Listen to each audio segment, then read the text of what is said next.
आइए आज हम बात करेंगे एक्सरसाइज 1.3 के बेसिक के बारे में। देखिए एक्सरसाइज 1.3 में हम क्या क्या पढ़ने वाले हैं। देखिए पूरी की पूरी एक्सरसाइज में सिर्फ हम एक चीज़ पढ़ेंगे, क्या कि हमें कुछ अपरिमेय संख्या दे रखी होंगी।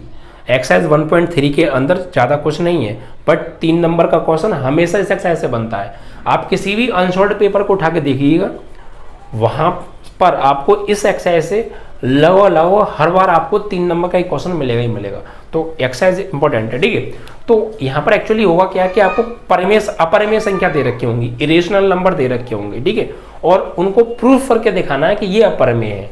यानी वो है तो अपरिमेय, बट उन्हें प्रूफ करके दिखाना है कि अपरिमेय कैसे हैं, इसके ऊपर हम पढ़ेंगे। तो यहाँ पर मैं आपको यहाँ पर 3 चीज समझाऊंगा आज। एक तो परिमेय संख्या क्या होती है, rational number, what is rational number, इनके बारे में समझाऊंगा। और अपरिमेय संख्या क्या होती है यानी इरेशनल नंबर, उनके बारे में समझाऊंगा। और एक थ्योरम है, उस थ्योरम के बारे में समझाऊंगा। अगर आप ये 3 चीज समझ लेंगे तो एक्सरसाइज 1.3 पर आपका कब्जा हो जाएगा, ठीक है। आइए समझते हैं। तो वैसे मैं संख्याओं के बारे में स्टार्टिंग में आपको एक वीडियो दे भी चुका हूं, वहां आपको मैं सभी संख्याओं के बारे में डिटेल से समझा भी चुका हूं, ठीक है। लेकिन यहाँ पर परिमेय और अपरिमेय का यूज है इस एक्सरसाइज में, तो मैं अलग से और समझा देता हूं, ठीक है। तो देखिए परिमेय संख्याओं की बात करते हैं। यहाँ पर परिमेय संख्याएं, ठीक है, जिन्हें हम रेशनल नंबर के नाम से भी जानते हैं, ठीक है बच्चों। अब ये रेशनल नंबर होते क्या हैं एंड इनकी डेफिनेशन क्या होती है, तो आइए पहले मैं लिख देता हूं डेफिनेशन क्या होती है। देखिए बच्चों, वे संख्याएं जिन्हें P अपॉन Q की फॉर्म में, जिसे हम रूप भी बोलते हैं, P अपॉन Q के रूप में लिखा जा सकता है। P अपॉन Q के रूप में लिखा जा सकता है,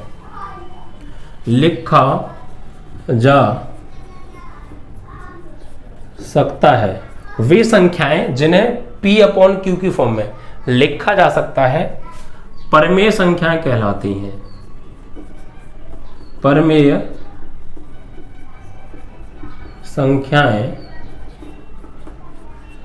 कहलाती हैं जहां कुछ शर्त हैं, क्या, जहां A व B क्या होने चाहिए, कोई भी पूर्णांक होने चाहिए। A और B पूर्णांक तथा Q does not equal to 0 हो। यानी यहां पर ये 2 शर्त हैं कि वे संख्याएं जिन्हें हम P अपॉन Q की फॉर्म में लिख सकते हैं वे परिमेय हैं। लेकिन कब होंगी वो परिमेय, जब जो P और Q हैं, जो वैल्यू आपने लिखी है P अपॉन Q की फॉर्म में, वो वैल्यू दोनों ही क्या होनी चाहिए। सॉरी, मैंने यहाँ पे A और B लिख दिया है, यहाँ P और Q आएगा, कोई दिक्कत नहीं है, आप कुछ भी कर सकते हैं। P और Q, जहां P और Q क्या होने चाहिए, पूर्णांक होने चाहिए, इंटीजर्स होने चाहिए, ठीक है। और जो Q की वैल्यू है जो नीचे लिखी जाएगी, वो वैल्यू यानी जो Q है वो कभी भी 0 नहीं होना चाहिए। Q की वैल्यू 0 नहीं हो सकती है।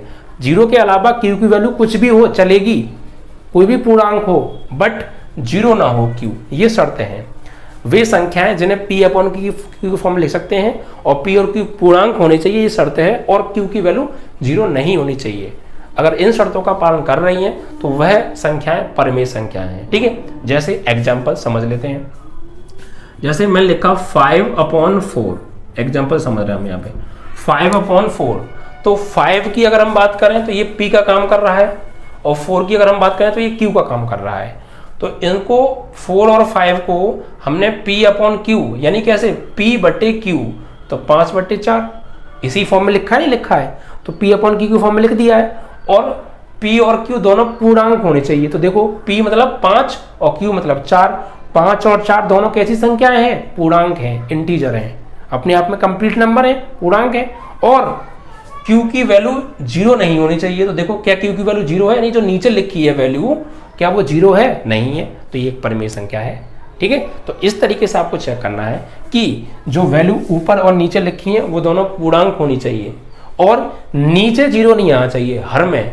भाई ये अंश वाली संख्या है और ये हर वाली संख्या है, तो ये हर वाली संख्या कभी जीरो ना हो, ये जीरो नहीं होगी। अगर ये जीरो हो गई तो फिर वो परमेय नहीं होगी, वो फिर इन्फिनिट हो जाएगी, ठीक है, अपरिभाषित नंबर हो जाएगा, वो परिभाषित नहीं होगा, डिफाइंड नंबर नहीं होगा, इसीलिए यहाँ पर जीरो नहीं आना चाहिए।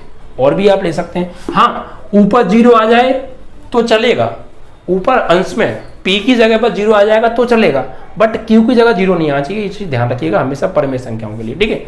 जैसे अगर मैंने ये कहा कि 9/2 ये भी एक परमेय है, क्योंकि p भी पूर्णांक है, 9 भी पूर्णांक है और 2 भी पूर्णांक है, और नीचे जीरो भी नहीं आ रहा है, तो ये एक परमेय है। और आपसे ये कहा जाएगा 0/5, तो ये भी एक परमेय संख्या है। आपने कहा था सर जीरो नहीं आना चाहिए, यस मैंने कहा था जीरो नहीं आना चाहिए, लेकिन नीचे जीरो नहीं आना चाहिए ये कहा था मैंने, ऊपर के लिए मना थोड़ी किया था, ऊपर तो आ सकता है। तो ये भी एक पूर्णांक है, ये भी एक पूर्णांक है, और नीचे जीरो भी नहीं है, इसका मतलब ये परमेय संख्या है, ठीक है। तो ये कंडीशन आपको ध्यान रखनी है, हर जगह आपको बस यही चीजें देखनी है कि p और q दोनों ही कोई भी पूर्णांक होने चाहिए और q does not equal to zero होना चाहिए, तो वो एक परमेय संख्या होगी। अब यहाँ पर हम परमेय संख्या दो टाइप की पढ़ेंगे, ज़्यादा डिटेल में मैं नहीं जाऊँगा, क्योंकि डिटेल में हम पढ़ेंगे अगली एक्सरसाइज में, क्योंकि जो चीज़ मैं डिटेल में समझाऊंगा उसका यूज अगली एक्सरसाइज में, इसमें नहीं है, ठीक है। तो परमेय संख्या हम दो टाइप की पढ़ेंगे यहाँ पर, एक तो शांत और एक अशांत। शांत परमेय संख्याएं, ठीक है, और एक पढ़ेंगे अशांत, अशांत परमेय संख्याएं। शांत आवर्ती और शांत आवर्ती दो टाइप की संख्याएं पढ़ेंगे। अब शांत परमेय संख्या कौन सी होती हैं? देखिए, जैसे एक संख्या का भाग अगर हम दूसरी संख्या से, एक संख्या में अगर हम दूसरी संख्या से भाग दें, और आपने देखा होगा कई बार कि भाग देने पर जो भागफल होता है वो रुक जाता है, यानी उसका एंड हो जाता है, तो ऐसी संख्याएं जो है शांत परमेय संख्याएं कहलाती हैं। जैसे एग्जाम्पल अगर हम यहाँ पे लें कि 1 और 2 ले, 1/2 है, तो 2 में जब हम 1 में जब हम 2 से भाग देंगे तो आंसर आएगा 0.55, ठीक है। तो यानी कि इससे आगे भाग नहीं जाएगा, पूरा पूरा भाग चला गया, ठीक है, 0.5 आ गया, तो ये कैसी परमेय संख्या? शांत, ठीक है। जैसे और भी ले लीजिए, जैसे आपने भाग दिया 24 में, भाग दिया आपने 5 से, तो भाग दीजिए 24 डिवाइड बाई 5, तो 5 4 जा 20, शेषफल कितना बचेगा यहाँ पे 4, फिर 4 में तो जाएगा नहीं, तो यहाँ पे आप पॉइंट लगा के 0 बढ़ा लेंगे, 40 हो गया, 5 8 40, तो शेषफल क्या बचा? 0, तो भागफल क्या हो गया? एंड हो गया। अब इससे आगे कोई संख्या नहीं आएगी और शेषफल 0 भी बच गया, ठीक है। तो शेषफल 0 बच गया, यानी पूरा पूरा भाग चला गया, तो भागफल आया 4.8, इससे आगे और कोई नंबर तो नहीं लिखा जाएगा ना, तो ये एंड हो गया भाग का। तो ये सब ऐसी संख्या कौन सी कहलाती हैं? ये एक परमेय संख्या है और इसका भागफल कैसा है? शांत है। कैसा है? शांत है, यानी शांत मतलब अब आगे और नहीं बढ़ेगा, ये यहीं रुक गया, ठीक है। ऐसे ही ये भी एक परमेय संख्या है, इसका भागफल देखो शांत है, यहीं रुक गया, आगे और नहीं जाएगा, भाग एंड हो गया, क्योंकि शेषफल 0 हो गया, तो भागफल यहीं रुक गया। तो ऐसी संख्याएं जिनके भागफल शांत होते हैं वे परमेय संख्या कौन सी कहती हैं? शांत परमेय संख्या कहलाती हैं। जैसे बहुत सारे एग्जांपल इसमें हम दे भी सकते हैं, पॉइंटों में भी आप दे सकते हैं, ठीक है। जैसे एक तो ये भी दो एग्जांपल आप एग्जांपल के तौर पे लिख भी सकते हैं ना, कोई दिक्कत ऐसी नहीं है। तो जैसे मान लीजिए जिनके, जैसे मान लीजिए 1/2 भाग देंगे तो 0.5 आएगा, शांत है। और आप देखेंगे तो 4/5 भाग देंगे तो आप शांत आएगा, यानी ये आएगा 0.8, शांत है, ठीक है। या और एग्जाम्पल एक तरीके से मैं दे सकता हूं कि आप लिख लीजिए कुछ भी, यहाँ पर नंबर 1.231 मान लीजिए, इतना आगे कोई होगी संख्या, उसको हमने ऐसे लिख दिया, अब इसके आगे और नहीं है, यहीं रुक गया, तो ये पॉइंटों में जो संख्या लिखी है 1.231 ये एक परमेय संख्या है। क्यों? क्योंकि पॉइंट के बाद 3 नंबर बाद ये रुक गई संख्या, इसके बाद और आगे नहीं बढ़ रही है ये, तो ये एक परमेय संख्या है, ठीक है। अब एक और लिख सकते हैं आप, अभी इससे चलो और समझ गए ना, एक और एग्जाम्पल देता हूँ, चलो मैं 9.41321 मान लीजिए ये है, आगे जाके रुक गई ना, अब इसके बाद आगे और तो नहीं है ना, नहीं है, यही रुक गई, बस ये यहीं पर रुक गई, तो ये क्या है? ये एक परमेय संख्या है, ठीक है। तो शांत परमेय संख्या समझ गए किस टाइप की होती हैं। आप उन्हें बट्टी में भी लिख सकते हैं या भाग देके भागफल भी नहीं खा सकते हैं। जो भी अगर वो भागफल रुक जाता है, शांत हो जाता है, तो वह एक शांत परिमेय संख्या है। अब अशांत कौन सी होती हैं? अशांत और आवर्ती, यानी कुछ संख्या ऐसी होती हैं, आपने देखा भी होगा कि आपने भाग दिया तो वो भाग जो है रुकता नहीं है, हमेशा चलता ही जाता है, कुछ ना कुछ शेष बचता है, फिर भाग देते हैं, फिर आ जाता है, फिर कुछ ना कुछ शेष बचता है, फिर भाग देते हैं, फिर आ जाता है। यानी भागफल कभी रुकता नहीं है। और आपने ये भी देखा होगा भागफल जब रुकता नहीं है तो कुछ फिक्स नंबर जो होते हैं वो बार बार रिपीट होते हैं। तो ऐसी संख्या जिनका भागफल रुके ना और कुछ नंबर रिपीट हों बार बार, ठीक है, तो ऐसी संख्याओं को भी हम परिमेय संख्या बोलते हैं। लेकिन वो अशांत आवर्ती परिमेय संख्या होती हैं। कौन सी? अशांत आवर्ती परिमेय संख्या। जैसे एग्जाम्पल आप ले सकते हैं 1/3। 1/3 एक परिमेय संख्या है, क्योंकि इसे P/Q फॉर्म में लिखा जा सकता है और Q 0 भी नहीं है और P और Q पूर्णांक है। अब इसका भागफल जरा चेक करें कितना आएगा। देखो, यानी कि 1 में भाग देना है 3 से, तो 1 में तो जाएगा नहीं भाग, तो क्या करेंगे? पॉइंट लगा लेंगे, 0 बढ़ा लेंगे, 10 हो गया। अब 3 तिया 9, फिर कितना बचा? 1 बचा। अब 3 से भाग फिर 1 में देंगे तो फिर नहीं जाएगा, तो फिर क्या करेंगे? फिर 0 बढ़ा लेंगे, फिर 3 तिया 9, फिर कितना बचा? फिर 1 बचा, फिर नहीं जाएगा, फिर 0 बढ़ा लो, फिर 3 तिया 0 बढ़ा लेंगे, 10 हो जाएगा, फिर 3 तिया 9, फिर 1 बचा। ये हमेशा ऐसे ही बन बचता रहेगा, जिंदगी भर चलता रहेगा, ये खत्म नहीं होगा, जिंदगी खत्म हो जाएगी, ठीक है। ये शेषफल हमेशा बन बचेगा, और शेषफल बन बचेगा तो 3 से उसमें भाग नहीं जाएगा, तो फिर से हम 0 बढ़ाएंगे, फिर से 10 कर लेंगे, फिर से 3 से भाग देंगे, फिर शेषफल बन बचेगा, फिर 10 बना लेंगे, फिर भाग देंगे, फिर बन बचेगा। मतलब ये बन बचता ही रहेगा, ठीक है, लाइफ टाइम चलता रहेगा ये।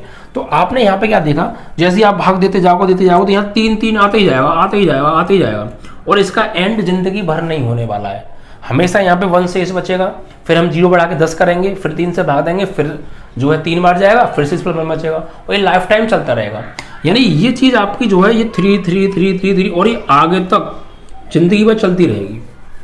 तो अगर किसी परिमेय संख्या का ऐसा भागफल आ जाता है जिसमें कुछ भागफल का एंड भी नहीं हो रहा है और कुछ अंक बार बार रिपीट हो रहे हैं, एक निश्चित पुनरावृत्ति हो रही है कुछ डिजिटों की, तो ऐसी संख्या को भी हम परिमेय संख्या ही बोलते हैं, बट वो अशांत आवर्ती परिमेय संख्या होती है और ये शांत आवर्ती परिमेय संख्या। तो 2 टाइप की संख्याओं के बारे में ज्यादा डिटेल में हम नहीं जाएंगे, बिकॉज उसके बारे में आगे पढ़ेंगे, ठीक है। तो एग्जांपल के तौर पर आप इसका भागफल क्या आएगा? 0.3333 and dot dot dot infinite. इसको हम एक तरीके से और लिख सकते हैं क्या, या 0. जो नंबर बार बार आ रहा है उससे सिर्फ एक बार लिख दो आप, सब 3 नंबर बार बार आ रहा है तो एक बार लिख दो और इसके ऊपर बार लगा दो, इसे बोलते हैं बार। इसका मतलब ये है कि जिस नंबर के जिस अंक के ऊपर बार लगा है वो अंक बार बार आ रहा होगा, उसको शॉर्ट में हम ऐसे, यानी इस चीज को हम ऐसे भी लिख सकते हैं। ओके, चलिए, तो ये आपका हो गया। और भी एग्जांपल मैं दे सकता हूं यहाँ पे, ठीक है, और भी है, कोई दिक्कत ऐसी है नहीं। जैसे आप दीजिए भाग जो है 2 में 6, 1 में वही बात आ जाएगी निकल के, चलो छोड़ो, वही चीज निकल के आ जाएगी, कोई दिक्कत नहीं है, क्योंकि 2 में आप 6 से भाग देंगे तो 1/3 ही तो हो जाएगा, ठीक है। ऐसे बहुत सारे एग्जाम्पल हैं। जैसे आप जो है इसको ऐसे भी दिखा सकते हैं, जैसे 0.21212121, तो आपने क्या देखा, और ये एंड तक चलता जा रहा है, तो इसका मतलब आपने क्या देखा, ये तो ये डिजिट जो है 212121 और डॉट डॉट ऐसे आगे तक चलता रहेगा ये। तो यहाँ पर एक निश्चित डिजिट रिपीट हो रही है, नहीं हो रही है, तो ये जिस भी संख्या का भागफल है वो एक परिमेय संख्या होगी। कौन सी? अशांत आवर्ती परिमेय संख्या होगी। कौन सी होगी? अशांत आवर्ती परिमेय संख्या होगी। ये बात अलग है कि इसको अगर इस फॉर्म में कैसे चेंज करेंगे वो बात आगे की है, या पीछे आपने 9th में ही पढ़ा होगा, उसके बारे में मैं नहीं जाऊंगा डिटेल में भी। जब मैं यहाँ पे आपको ये समझा रहा हूँ कि परिमेय संख्या किस किस टाइप की होती हैं। एक वो परिमेय संख्या जिनका भागफल शांत हो जाता है, वो शांत परिमेय संख्या होती है। एक वो संख्या है जिनका भागफल शांत नहीं होता है और अनंत तक चलता जाता है और कुछ अंक रिपीट होते हैं, उन्हें अशांत आवर्ती परिमेय संख्या बोलते हैं। तो इस टाइप का भागफल जो आएगा वो अशांत आवर्ती परिमेय संख्या होंगी, ठीक है, उस परिमेय संख्या होगी, ठीक है। चलिए, तो अब देखिए जो एक मान होता है 22/7, ये एक्चुअली पाई की वैल्यू होती है। तो पाई जो होता है ये अपरिमेय संख्या होता है, लेकिन इसकी जो वैल्यू है वो परिमेय होती है। ऐसा क्यों?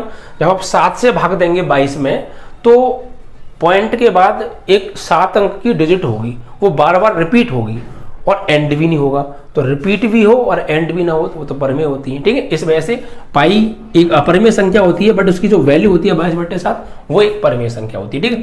चलिए, तो आप परिमेय के बारे में समझ गए, definition examples and type of rational numbers. अब हम पढ़ेंगे अपरिमेय संख्याओं के बारे में थोड़ा सा, ठीक है। अब अपरिमेय संख्या की बात कर लेते हैं यहाँ पे थोड़ा सा।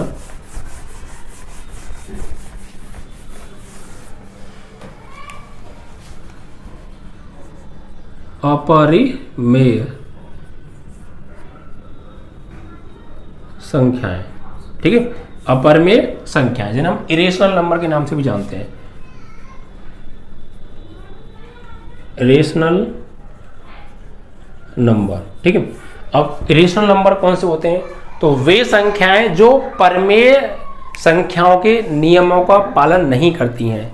यानी परमेय संख्या के नियम क्या थे वो आप समझ गए। वे संख्याएं जो परमेय संख्या के नियमों का पालन नहीं करेंगी वही अपरमेय कहलाएंगी, ठीक है। यानी वे संख्याएं जो परमेय संख्याओं के नियमों का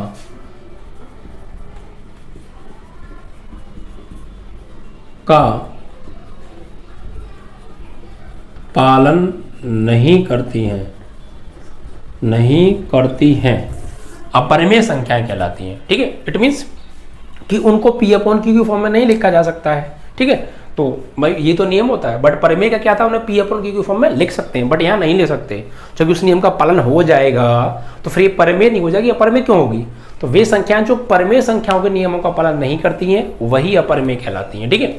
अब अपरिमेय संख्या किस टाइप की होती है? देखिए, अपरिमेय संख्या आपको एक टाइप की देखने को मिलेंगी। अपरिमेय संख्याओं का जो भागफल होता है वो उसका एंड नहीं होता है कि सर जी एंड तो इसमें भी नहीं हो रहा था। हाँ बिल्कुल सही बात है आपका, एंड तो इसमें भी नहीं हो रहा था, लेकिन वहां पर कुछ नंबर बार बार रिपीट होते थे, बट इसमें ना तो एंड होता है और ना नंबर रिपीट होते हैं।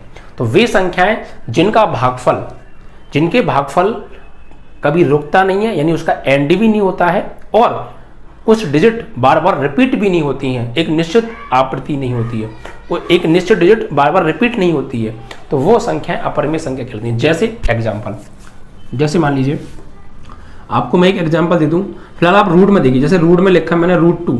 कोई संख्या अगर रूट के अंदर आ रही है, और उसको रूट के अंदर से पूरी तरह बाहर नहीं निकाला जा सकता है, तो वो एक अपरिमेय संख्या है। जैसे √2 एक अपरिमेय संख्या है, क्योंकि 2 को रूट के अंदर से बाहर नहीं निकाल सकते हम, बिकॉज रूट के अंदर से बाहर निकलने के लिए पेयर चाहिए, जोड़ा बनना चाहिए। तो यहाँ 2 अकेला है, अगर एक और 2 होता तो बाहर आता, बट नहीं है, तो इसलिए √2 एक क्या है, अपरिमेय संख्या है, ठीक है। √3 अपरिमेय संख्या, √5 अपरिमेय संख्या, √24 अपरिमेय है, क्योंकि पूरी तरह रूट से बाहर नहीं आएगा। आप कहेंगे सर √25, तो भैया ये परिमेय है, काहे?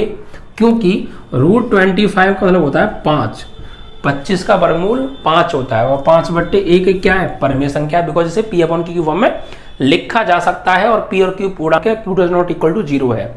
इट मीन्स कि टोटली परिमेय संख्या रेशनल नंबर के नियमों का पालन कर रहा है ये, इस वजह से ये परिमेय है। बट ये नहीं कर रहा है बिकॉज ये रूट के अंदर से कंप्लीटली बाहर आ ही नहीं सकती हैं, ठीक है, ये रूट के अंदर से बाहर नहीं आ सकती हैं, इसलिए ये अपरिमेय है। लेकिन ये रूट के अंदर से बाहर आ सकता है, इसलिए परिमेय पूरी तरह। जैसे 49 हो गया, √49 का वर्गमूल 7 होता है, पूरी तरह बाहर आ गया। √50 पूरी तरह बाहर नहीं आ सकता है, इसलिए वो एक अपरिमेय संख्या है, ठीक है। जितनी भी वैल्यू रूट में आ रही हैं और वो रूट से कंप्लीटली बाहर नहीं निकल सकती हैं, तो वो एक अपरिमेय संख्या है, ये बात दिमाग में नोट कर लीजिएगा, ठीक है। और तो ये समझ में आ गया, फिर ये अपरिमेय की लिस्ट में नहीं आएगा, एंड अनंत तक। पाई की बात करें, पाई भी एक अपरिमेय संख्या है, बट उसकी जो वैल्यू होती है 22/7 वो परिमेय है, अभी बताया था। अब देखिए बाकी बात, उसके बाद देखिए बात करें, ये तो सर आपने बताया रूट में, अब वो पॉइंट वाली कहानी कहाँ गई? तो देखो, आपने क्लास 8th में भाग विधि से बहुत ज़्यादा वर्गमूल निकाले होंगे, खूब निकाले होंगे, 7th में भी निकाले होंगे भाग विधि से वर्गमूल। तो यहाँ पर आप भाग विधि से इनका वर्गमूल निकालना, आपका जो भागफल आएगा ना वो कभी एंड नहीं होगा, वो कभी रिपीट नहीं होगा। आप पॉइंट के 3 नंबर बाद जाकर छोड़ देंगे कि सब इतना ही है, उससे आगे आप निकालेंगे नहीं, क्योंकि उसका एंड ही नहीं होगा कभी, और कुछ अंक रिपीट भी नहीं होंगे, ठीक। जैसे एग्जांपल में देता हूँ, अगर आपके पास किसी संख्या का भागफल कुछ इस टाइप का आ जाए, जैसे 1.312541698241 और डॉट अनंत चलता जा रहा है, तो भाई ये क्या है, ये एक भागफल है किसी संख्या का, और ये भागफल देखिए एंड नहीं हो रहा, चलता ही जा रहा है, अनंत तक चलता जाएगा ये। आप कहेंगे सर रिपीट नहीं हो रहा है, आप तो कहते रिपीट होता है और नहीं होना चाहिए, बट देखो आप यहाँ तो रिपीट हो रहा है, 1 आ गया, फिर से 1 आ गया, फिर से 1 आ गया, 1 तो बहुत बार आ गया, रिपीट हो रहा है बार बार। या आप कुछ और भी देख सकते हैं जो है, और कोई नंबर रिपीट हो रहा है, नहीं 1 तो बहुत बार आ रहा है, रिपीट हो रहा है, तो भाई ऐसे रिपीट नहीं माना जाता है। जैसे ये 1 कई बार आ गया तो 1 रिपीट हो गया, नहीं, एक निश्चित टर्म के बाद रिपीट होना चाहिए। जैसे वहां क्या था, इसमें क्या था, इसमें क्या था, इसमें था 1.212121 या 1.12354, ठीक है, एंड 1 और यहाँ कुछ भी लिख दिए 81651। तो आप यहाँ पे देखिए ये 3 नंबर निकले, फिर से 5 आ गया, ये 3 नंबर निकले, फिर से 5 आ गया, ऐसे कुछ और 3 नंबर आएंगे, फिर से 5 आएगा, ऐसे कुछ और 3 नंबर आएंगे, फिर से 5 आएगा, ऐसे। यानी ये जो डिजिट है ये एक निश्चित अंक बाद रिपीट हो रही है, 5151। या देखो यहाँ पे 212121, या एग्जाम्पल और भी ले सकते हैं 1.196 यानी हर ये जो 1 है 2 अंक बाद रिपीट हो रहा है। देखो 1 आया, फिर 2 अंक छोड़ के फिर 1 आया, 2 अंक छोड़ के फिर 1 आया, 2 अंक छोड़ के फिर 1 आया। लेकिन यहाँ पे देखिए यार, यहाँ पे देखो 1 आया, फिर 1 अंक छोड़ के फिर 1 आ गया, फिर 1 अंक छोड़ के फिर 1 आना चाहिए, कहाँ रहा है भाई, 1 आया, फिर 1 अंक छोड़ के फिर से 1 आया, फिर अगली बार भी 1 अंक छोड़ के 1 ही आना चाहिए, 1 अंक छोड़ के 1 नहीं आ रहा, कहानी खत्म हो गई। यहीं पे 1 आया, 1 अंक छोड़ के यहाँ पे 1 आया है, फिर बीच में तो कहानी डब्बा गोल है, फिर 1 आ गया, फिर 8, फिर 1 आ गया, बिल्कुल अच्छी बात है भाई। 1 आया, 1 अंक छोड़ा, फिर 1 आया, 1 अंक छोड़ा, फिर 1 आया, 1 अंक छोड़ा, फिर 1 आया, फिर 1 अंक छोड़ा, फिर 1 कहाँ रहा है, ऐसे चलता रहना चाहिए आगे तक, अनंत तक। लेकिन ये तो कुछ ही देर तक चला, फिर इसका डब्बा गोल हो गया, आगे नहीं मिला ये फिर, तो ये अपरिमेय संख्या है, ठीक है। एक निश्चित टर्म बाद वही चीज बार बार रिपीट होनी चाहिए तो वो परिमेय है, और निश्चित टर्म बाद रिपीट नहीं हो रही है, पहले 4 अंक बाद रिपीट हुई, फिर 5 अंक बाद रिपीट हो गई, ठीक है, कुछ और अंक बाद रिपीट हुई, तो वो रिपीट नहीं मानी जाएगी, ठीक है, वो फिर एक अपरिमेय संख्या होगी, ठीक है। तो इस टाइप के भागफल आ जाए 1.96248 समथिंग कुछ भी आता रहे, ये रिपीट नहीं होना कुछ भी चीजें, आपको कुछ और आ गया चलता रहा है, तो यहाँ पे आप देखेंगे कुछ भी चीज़ आपको रिपीट नहीं मिलेगी। रिपीट मतलब एक निश्चित टर्म बाद रिपीट नहीं मिलेगी, ठीक है। तो वही सब क्या है, ये सब अपरिमेय संख्या है। तो इस टाइप के भागफल आए अपरिमेय है, रूट में संख्या आए और रूट से बाहर नहीं निकाल सकते अपरिमेय है, ठीक है। चलिए, तो परिमेय अपरिमेय समझ गए।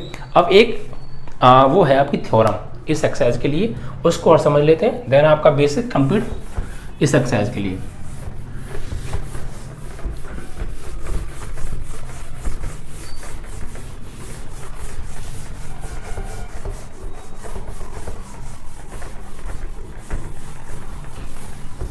अब देखिए एक चीज समझते हैं, इस थ्योरम को समझने के लिए कुछ चीज़ों की ज़रूरत है। जैसे अगर हम बात करें गुणनखंड, फैक्टर, गुणनखंड क्या होता है, गुणनखंड क्या होता है, तो एक ऐसी संख्या जो किसी दूसरे को पूरा पूरा काट रही है तो वो उसका गुणनखंड है। जैसे एग्जाम्पल, मैं थोड़ा सा गुणनखंड के बारे में इसलिए बात कर रहा हूँ क्योंकि थ्योरम में गुणनखंड की बात आएगी, ठीक है। फैक्टर से हम बोलते हैं, क्या बोलते हैं, फैक्टर। देखिए जैसे मैंने 4 को भाग दिया 2 से, और 2 से 4 में पूरा पूरा भाग चला गया, तो 2 ने 4 को पूरा पूरा काट दिया, तो 2 जो है 4 का क्या है, गुणनखंड है। जब हम 4 के गुणनखंड करेंगे ना, अभाज्य गुणनखंड, तो उसमें कहीं ना कहीं 2 जरूर आएगा, क्योंकि अगर कोई किसी संख्या का गुणनखंड है तो उस संख्या के गुणनखंडों में वो जरूर मौजूद होता है क्योंकि वो उसका गुणनखंड है, ठीक है। जैसे 48 है, 48 को मैं 4 से काटूंगा तो पूरा पूरा कट जाएगा, तो 48 का 4 गुणनखंड है, ठीक है, क्योंकि 4 48 को पूरा पूरा काट रहा है, इसलिए 4 गुणनखंड है। किसका, 48 का। जो काटता है वो गुणनखंड होता है, जो कटता है उसका होता है, क्लियर।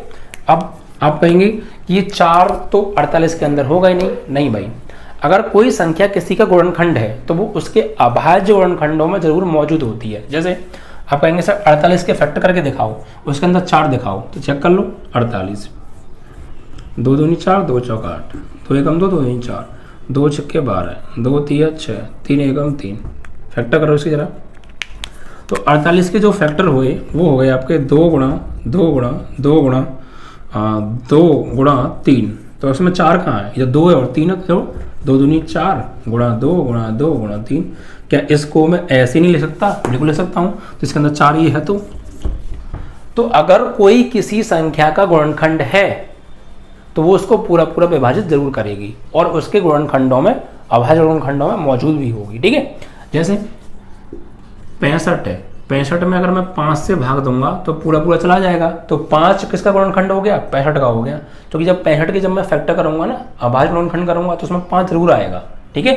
तो गुणनखंड समझ गए, एक ऐसी संख्या जो किसी को पूरा पूरा विभाजित करती है वो उसका गुणनखंड कहलाती है और उस संख्या के अभाज्य गुणनखंडों में वो मौजूद होती है।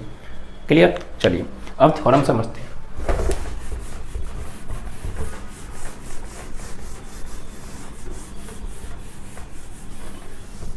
थ्योरम क्या है बच्चों, थ्योरम ये है बच्चों कि मेरे पास कोई एक अभाज्य संख्या है, ठीक है, और एक तो संख्या मेरे पास, एक अभाज्य संख्या है और एक मेरे पास कोई पूर्णांक है।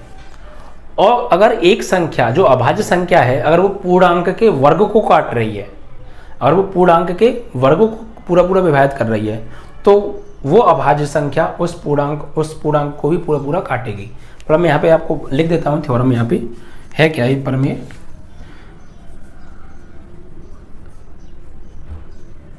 मैं आपको यहाँ प्रूफ भी कराऊंगा, ठीक है। देखिए, माना P कोई अभाज्य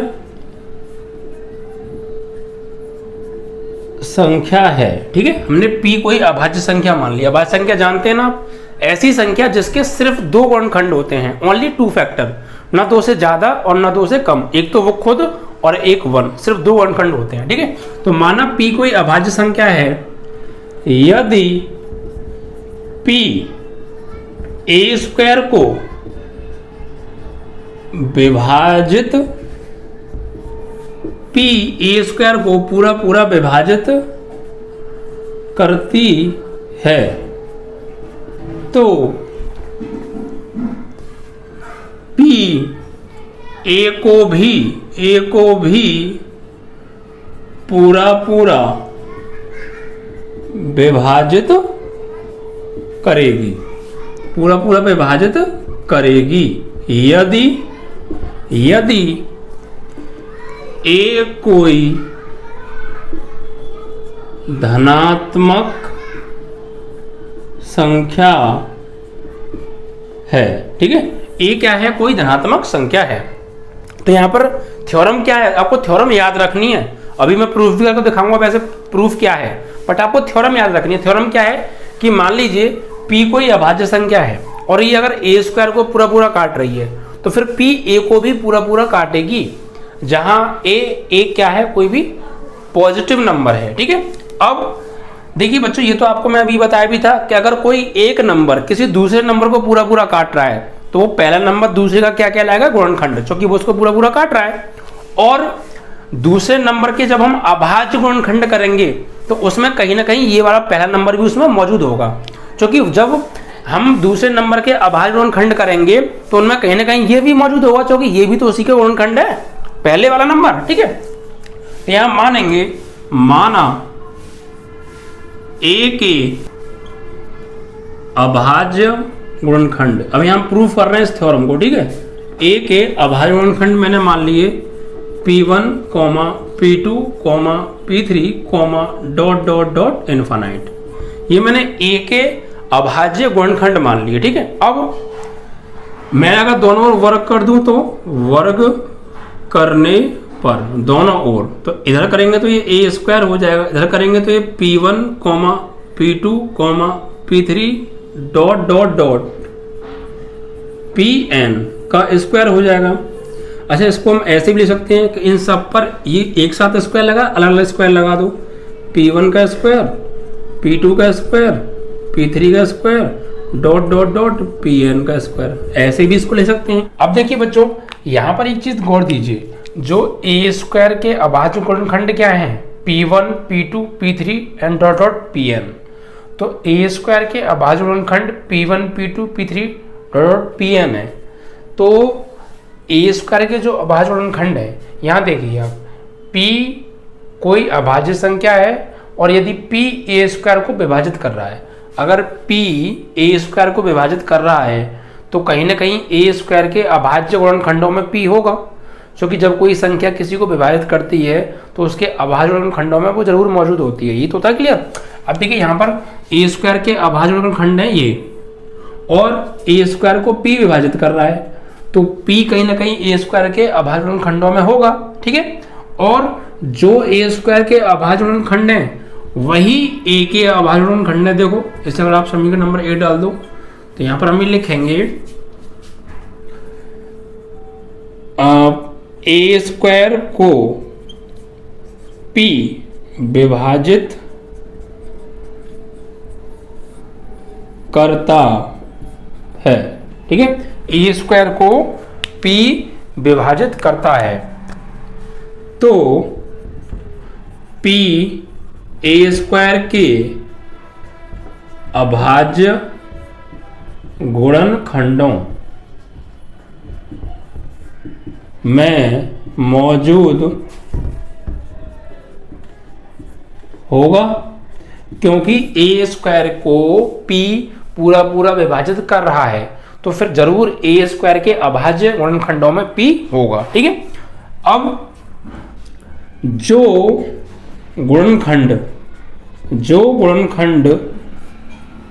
ए स्क्वायर के हैं वही गुणनखंड